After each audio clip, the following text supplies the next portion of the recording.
Hello दोस्तों, कैसे हो सारे होप सो सारे ठीक हो। स्वागत है एक बार फिर से आपका हमारे यूट्यूब चैनल पर। तो भाई जैसे कि आप सबको पता है, हमने एक नई सीरीज शुरू किया हुआ है जिसमें हम डेली टारगेट लेते हैं, जिसमें हमारा इंग्लिश, रीजनिंग और जीएस का सेक्शन होता है।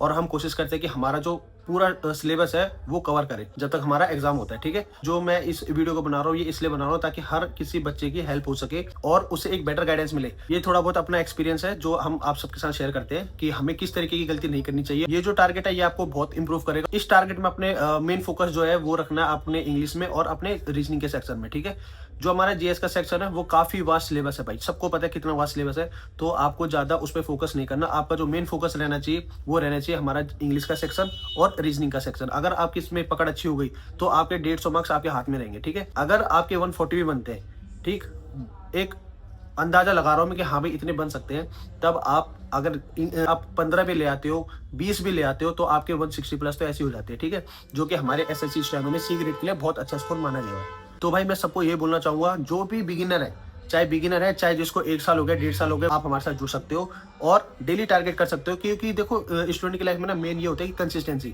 अगर कंसिस्टेंसी लाइफ में नहीं है तो आपको बहुत ज्यादा स्ट्रगल करना पड़ता है। ठीक है, अगर आप अभी कंसिस्टेंसी के साथ पढ़ोगे तो आपको बहुत बेनिफिट मिलेगा आपका जो एग्जाम है उसके रिगार्डिंग। ठीक, बाकी जो मैं ये बोलना चाहूंगा, हमारा जो स्टेनो का है, जो हमारे स्किल की प्रैक्टिस होती है वो अलग चीज है। फिलहाल हमारा जो मेन फोकस रहना चाहिए वो हमारा सीबीटी में रहना चाहिए। ठीक है, अगर आपका सीबीटी क्लियर नहीं तो स्किल देने का तो कोई फायदा नहीं, अगर आपके सीबीटी में नंबर अच्छे नहीं है तो। ठीक है, तो मैं यही बोलना चाहूंगा, आप लोग हमसे ज्यादा से ज्यादा जुड़ सकते हो। ठीक है, जो अभी मैंने नई सीरीज शुरू करी डे 1 की वीडियो, उसमें काफी अच्छा रिस्पॉन्स आया आप सबका।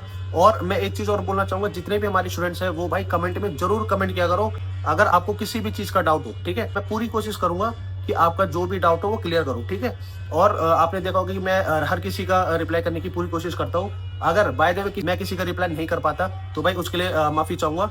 मगर ये है कि मैंने जो ये चैनल बना रखा है ये इसी के लिए बना रखा है ताकि हर किसी स्टूडेंट की हेल्प हो सके और कोई भी ऐसा स्टूडेंट ना बचे जो किसी डाउट में रहे। ठीक है, तो बिना देरी करे आज का टारगेट शुरू करते हैं। तो जैसे कि आप सबको पता है आज हमारा डे 2 है।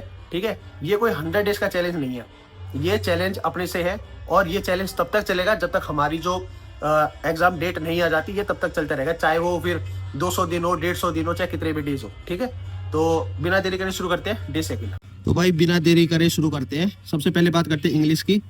ठीक है, इंग्लिश में आपने क्या करना है, इंग्लिश में आपने करना है आज सबसे पहले वोकैब के इडियम फ्रेजेस करने हैं। ठीक है, 50 प्लस इडियम फ्रेजेस आपने करने हैं, चाहे आप प्रीवियस ईयर से करो या फिर आप मॉक टेस्ट लगा सकते हो, या तो आपने क्या करना है यूट्यूब पे जाके कोई भी एक टीचर पकड़ो। मैं रिकमेंड करूंगा रानी मैम, और भी टीचर्स हैं जो आपको बेस्ट लगता है या फिर आपको जिसे बेस्ट समझ आता है आप उसको जाके फॉलो कर सकते हो और उसमें से इडियम फ्रेजेस क्लास ले सकते हो जो कि 50 प्लस हो। मैं अपनी तरफ से रिकमेंड करूंगा कि भाई प्रीवियस ईयर मॉक टेस्ट फिलहाल अभी इसको साइड करो, ये चीज़ आपकी इसमें कवर हो जाएंगी। आप यूट्यूब पे जाके पढ़ा करो जो भी मैं बोलता हूँ। फॉर एग्जाम्पल जैसे मैंने वो क्या बोला, मैं इसलिए कह रहा हूँ जो यूट्यूब है ना भाई, इसमें ये जो लेटेस्ट क्वेश्चंस पूछे जाते हैं वो चीज़ें करवाई जाती है टीचरों द्वारा। ठीक है, तो इसलिए मैं यूट्यूब को रिकमेंड करूंगा, आप यूट्यूब पे जाके इडियम फ्रेजेस करो 50 प्लस। और एक चीज़ और बोलना चाहूँगा भाई, बैकग्राउंड में आपके थोड़ी नॉइज आ रही होगी, वो हमारे बगल में भागवत हो रहा है। ठीक है, तो हम देखो इन चीज़ों के लिए मना तो कर नहीं सकते किसी को, तो थोड़ा आप लोग भी कोऑपरेट करना। ठीक है, तो अभी इस नॉइस को साइड रखो, फिलहाल बात करते हैं इंग्लिश की। वो कैप करनी है साथ में, जैसे कल आपने टेंस कर रहे थे ना, तो आज आपको टेंस का जो चैप्टर है वो अच्छे से करना है। मतलब जैसे मैं एक चैप्टर को 3 दिन लेके चलूंगा, उस 3 दिनों में आपको क्या करना है, उसको रूल्स भी पढ़ने अच्छे से। ठीक है, साथ में आपने उसको क्वेश्चंस भी लगाने। जैसे मैंने आज 2-3 रूल पढ़ लिए अच्छे से। ठीक है, पढ़ लिए से क्या मतलब है मेरा, आपने इसे पढ़ना नहीं, उसको ढंग से याद करना है। तभी मैं 3 दिन दे रहा हूँ ताकि आपको 100% हो जाए कि टेंस से अगर कोई सा भी क्वेश्चन आ जाए, एरर आ जाए, स्पॉटिंग एरर आ जाए या फिर सेंटेंस इंप्रूवमेंट से कोई क्वेश्चन आ जाए तो आप 100% उसको ठीक करो। ठीक है, तो इसीलिए उसके पहले क्वेश्चन रूल्स लगाना, फिर इसको क्वेश्चंस करना है ताकि आपको आइडिया हो जाए कि हाँ इस चैप्टर से इस तरीके के क्वेश्चन पूछे जाते हैं। ये जरूर करने हैं जो क्वेश्चंस लग कह रहे हो ना, क्वेश्चन जरूर लगाने भाई, ये बहुत इंपॉर्टेंट चीज़ है। ठीक है, आपको बाद में समझ आएगी, जो बिगिनर है उनको देखना, ये चीज़ें बहुत इंपॉर्टेंट है उनके लिए। ठीक है, जिनको ज़्यादा टाइम हो गया उनको तो पता ही हो गया, हाँ भाई हर चीज़ के साथ क्वेश्चन जरूर लगाने, और साथ में आपने 2 मॉक टेस्ट लगाने। ठीक है, मॉक टेस्ट आप कहीं से भी लगा सकते हो, कोई से भी एप्लीकेशन से लगा सकते हो। एप्लीकेशन मतलब टेक्स्ट बुक हो चाहे कोई से भी अदर एप्लीकेशन हो। ठीक है, साथ में अब रीजनिंग की बात करते हैं। रीजनिंग में आपने आज ब्लड रिलेशन के क्वेश्चन करने, साथ में आपने फाइंडिंग मिसिंग नंबर के क्वेश्चन करने और 2 मॉक टेस्ट लगाने। देखो रीजनिंग में कुछ ही इंपॉर्टेंट टॉपिक्स है, कल या परसों मैं आपको डिटेल में रीजनिंग के सारे इंपॉर्टेंट टॉपिक्स बता दूंगा, जो कि हमारे एग्जाम पॉइंट ऑफ व्यू से बहुत ही इंपॉर्टेंट है, ठीक है। तो रीजनिंग की अच्छे से तैयारी करनी है। इसका और इसका अगर मैंने जैसा बोला था ना, अगर इनका बेटर कर दिया इन दोनों को आपने, इसको भी साइड रखो, जीएस को। जीएस बराबर है कि आप करो या मत करो, बस आपका इंग्लिश और रीजनिंग 100% होना चाहिए, ठीक है। तो आज इन चीज़ों को करो, ठीक है। ब्लड रिलेशन, फाइंडिंग नंबर्स और 2 मॉक टेस्ट लगाने। जो मैं आपको टॉपिक्स देता हूँ उनका वेटेज सबसे ज़्यादा होता है हमारे एग्जाम में, ठीक है। मैं ये जो आपको डेली टारगेट की सीरीज दे रहा हूँ ना, ये मैं ऐसी हवा में नहीं दे रहा। ये पहले मैंने एनालाइज किए क्वेश्चन पेपर प्रीवियस ईयर के, ठीक है। जिस चीज़ से ज़्यादा क्वेश्चन पूछे जाते हैं, जैसे ब्लड रिलेशन हो गया, फाइंडिंग नंबर हो गया, तो मैं वही टॉपिक आपको पढ़ा रहा हूँ, वही टॉपिक आपको बार बार दे रहा हूँ, ठीक है, ताकि आपके मार्क्स 100% आए, ठीक है। और आपके साथ साथ ये है कि जो बिगिनर्स होते हैं ना, उनको भी बेनिफिट होगा कि हाँ भाई इस तरीके के क्वेश्चन पूछे जाते हैं, इस तरीके से हमने पढ़ाई करनी है, उन सबको भी कंसिस्टेंसी के साथ पढ़ने का मौका मिलेगा, ठीक है। अब बात करते हैं जीएस की। जीएस में आपने करने सितंबर 2025 के करंट अफेयर करने हैं। कई सारे क्वेश्चन में पूछ रहे थे पिछली वीडियो में कि भाई हमें करंट अफेयर कहाँ से कहाँ तक करने चाहिए। तो भाई आप सितंबर 2025 से आगे, सितंबर, अक्टूबर, नवंबर, दिसंबर, फिर जनवरी 2026 हो गया, ये ऐसे करने हैं। सितंबर से पीछे की जरूरत नहीं है उतनी, इतनी ज़्यादा पीछे पूछे भी नहीं जाते। फिलहाल आप सितंबर से करना शुरू करो, ठीक है। सितंबर 2025 से करंट अफेयर करने आज। मंथली करंट अफेयर लगाना, कहाँ से लगाओगे? क्रेजी जी के ट्रिक के एक चैनल है यूट्यूब पे, आप उससे भी कर सकते हो, या फिर आपको जहाँ से बेनिफिट लगे, जो आपको टीचर अच्छा समझ आते हो, या फिर आप किसी से पढ़ते हो, कोचिंग लेते हो, आप उससे भी कर सकते हो, ठीक है। तो करंट अफेयर करने सितंबर 2025 के, ठीक।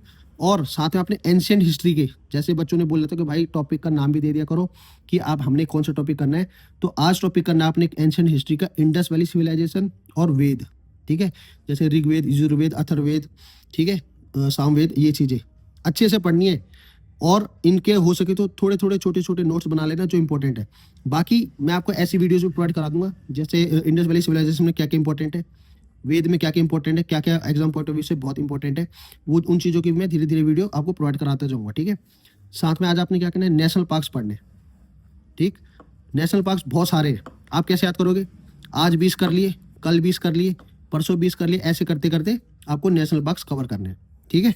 जैसे मैं लिखता हूँ ना नेशनल पार्क्स पढ़ने, तो जैसे आज लिखा मैंने, आज डेट है 10 फरवरी, ठीक है। तो आज आपने नेशनल पार्क्स करने, आपने 20 कर लिए। अगला जब डेली टारगेट में मेरा नेशनल पार्क लिखूंगा, तब आपने क्या करना है, पहले ये 20 वाले रिवाइज कर रहे हैं, फिर आगे के 20 याद कर रहे हैं, ऐसे करना होता है, ठीक है। एक ही साथ आप 100 याद कर लोगे, 150 याद कर लोगे तो कल भूल जाओगे, ठीक है। धीरे धीरे करो और अच्छे से करो, ठीक है। और साथ में आपने क्या करना है, इंडियाज हाईएस्ट माउंटेन रेंज और एंड देयर हाईएस्ट पीक, ये चीज़ें अच्छे से याद करना है। इसके लिए मैं एक सेपरेट वीडियो भी बनाऊंगा आपके लिए, ठीक है। आज नहीं तो कल, जब मुझे थोड़ा टाइम मिल जाएगा, मैं आपको इसके लिए वीडियो बना दूंगा, इसमें मेन और इम्पोर्टेंट कौन कौन से वो चीज़ें बताऊंगा, ठीक है। और लास्ट में फिर बात करेंगे रिवाइज एवरीथिंग, ये इंपॉर्टेंट है। इतना कुछ करोगे, अगर आपने ये नहीं किया तो आगे जाके कोई फायदा नहीं होगा। इन सब के लिए ये जरूरी है, रिवीजन अच्छे से करना है, ठीक है। जब भी आपका टारगेट हो, और आपको टारगेट जो है 9 से 10 AM के बीच ही मिलेगा, मॉर्निंग 6 AM में नहीं मिल पाएगा टारगेट, ठीक है। तो 9 से 10 AM के बीच मिलेगा। आपके पास बहुत टाइम है, अगर आप जल्दी खत्म कर देते हो तो अच्छे से रिवाइज करो, थोड़ा टाइम लगाते हो तो अगले दिन जो 6 AM है ना, मॉर्निंग में तो जल्दी उठ जाते हैं सारे, थोड़ा वॉकिंग शॉकिंग भी जाया करो भाई, हेल्थ का भी ध्यान रखा करो, ठीक है। तो 6 बजे उठ के, 6 से जब तक टारगेट नहीं मिलता तब तक आप पिछले रिवाइज कर सकते हो, ठीक है। यही मेरा मेन रीजन है 6 बजे ना देने का। पहले मैं 6 बजे दे देता था तो आप लोग रिवाइज नहीं करते थे, ठीक है। इसीलिए अब थोड़ा आराम से दूंगा, 9 से 10 के बीच। मॉर्निंग में जल्दी उठो, चाहे कोई 4 बजे उठने वाला हो, 5 बजे उठने वाला हो, अपने टाइम टेबल के हिसाब से देखो, ठीक है।